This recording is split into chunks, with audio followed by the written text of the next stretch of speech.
So over the last week, we have received a ton of information about the story and the campaign of Black Ops 6. And with this, I missed one thing. On Friday, there were these short videos put out about all of the main characters in Black Ops 6. And each of them had one detail that we didn't previously know whatsoever. And some of them were enormous for the entire story of Call of Duty, and specifically Black Ops. If you could tell by the title and thumbnail, there's one that I was going to focus on, but throughout this video, we're going to go over all of those little details that have to do with the main characters in Black Ops 6. And I believe that over the next week or so, we're also going to be getting more information on zombies and multiplayer every single day. So if you want to stay up to date on Call of Duty Black Ops 6, be sure to hit that subscribe button, turn notifications on, all of that kind of thing. I believe like 52% of you who watch my videos are not actually subscribed, so do that if you want to stay up to date on everything Call of Duty. But as you can tell by the title and thumbnail, there is one particular thing that I really want to talk about in this video, and I'm going to start off with it right away. And that is one of the new characters in Black Ops 6 by the name of Troy Marshall.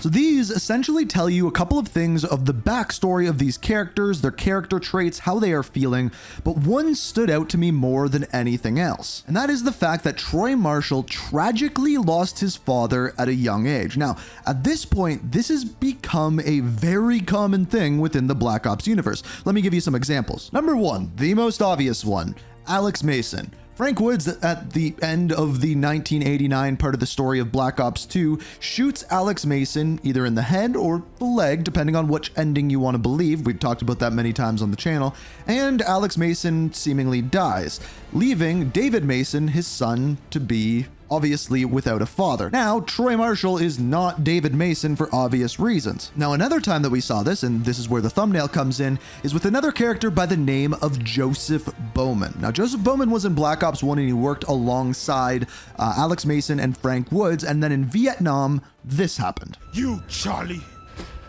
Bowman, don't! You dead American!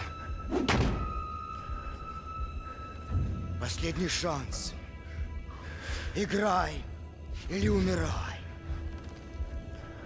You don't scare me. Communist piece of shit. Bowman! Bowman! You fucking son of a bitch! Now, it wasn't until years and years later during the promotions for Call of Duty Black Ops Cold War where we found out that Joseph Bowman had a son, and his son was named William Bowman, and we were introduced to him like this. My name is William Bowman. Joseph Bowman was my father. We still got a lot of work to do. Okay, so this is Joseph Bowman's son, but the question is, why do I bring this up? Now, I really thought it was odd that in the kind of promotional material for Troy Marshall, they specifically told us that his father died when he was very, very young. Now, a lot of people are saying that William Bowman is Troy Marshall, and we know for several reasons why that is not true. Number one, they have different names. But, you know, you could change a name. Number two, they also have different birth years. Troy Marshall was born in 1960. We found this out in information that was mailed out to us, including myself, by Call of Duty. He was born in the year 1960, whereas William Bowman was born in the year 1968. So again, it comes back to the fact that why are they telling us that his father died? Very, very weird. So there's this other option that indeed Joseph Bowman had another son. Now, it's important to note that Joseph Bowman was born in the year 1940, making him 20 years old when Troy Marshall was born. So what is the evidence that we have for this? Now, at first, I would tell you that there was none, because when William Bowman got interviewed in that promotional material, he said this. When I was a kid, my mom had to work 2 jobs and make ends meet.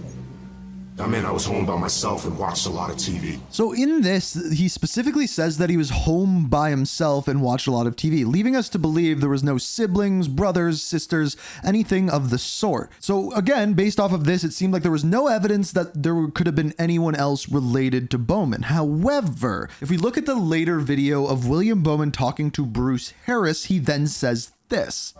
You killed my father. You took him away from our family.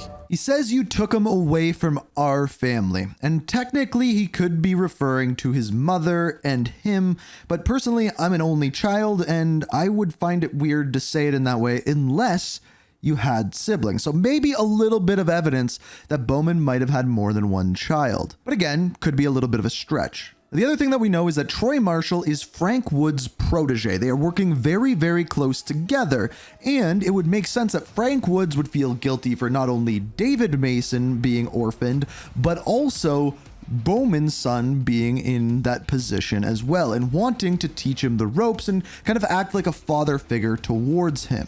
Or he does feel guilty about those people like William Bowman and David Mason, and then Troy Marshall has a similar story, and once again it is Woods trying to step into that role to try to make up for some of the bad that he feels he caused the world. Now, there was one other interesting thing about Troy Marshall's bio, and it was the fact that they said survived a bombing in '83 and lost over 200 teammates.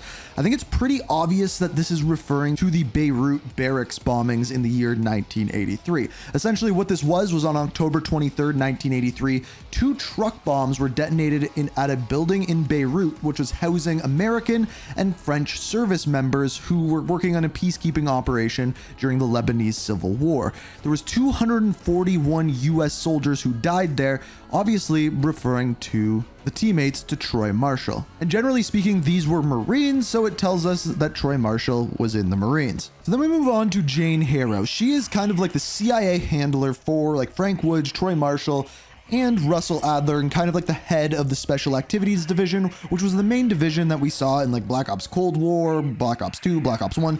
So something we are very, very used to in the Black Ops universe, but she's like the head of it. But what we learn in her bio is that indeed she was trained in espionage by none other than Russel Adler. Now, speaking of Russel Adler, a couple more things that we found out about him. First of all, we know that he assassinated compromised CIA assets. What I think that's referring to is the killing of Bell at the end of Call of Duty Black Ops Cold War. We know that he kind of brought Bell in, he helped them save the world, and then they killed him to seemingly tie up loose ends.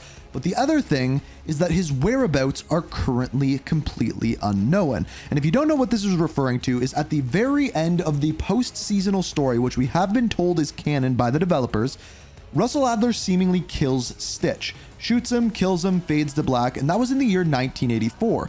After which we see Black Ops 2 timeline take place in 86 and 89, but Russel Adler is nowhere to be seen.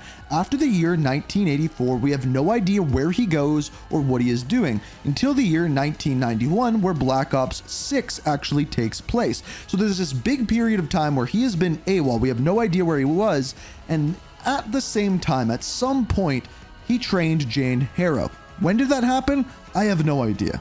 But essentially, our takeaway from that one is based off of that, Harrow is going to have a pretty high allegiance to Russel Adler. Even if he's doing bad things or even turns out to be a bad guy, Jane Harrow may very well happen to be on his side. So essentially, with each and every one of these characters, these bios leave us with a question. With Troy Marshall, it is how exactly is his father dying tied into the story with Frank Woods being his protege?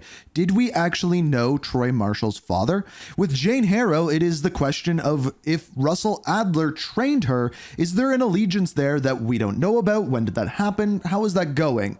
With Russel Adler, the question is, where the hell is Russel Adler? Where has he been since the year 1984, and what is he doing? I believe that's something we'll find out probably pretty early on within the campaign.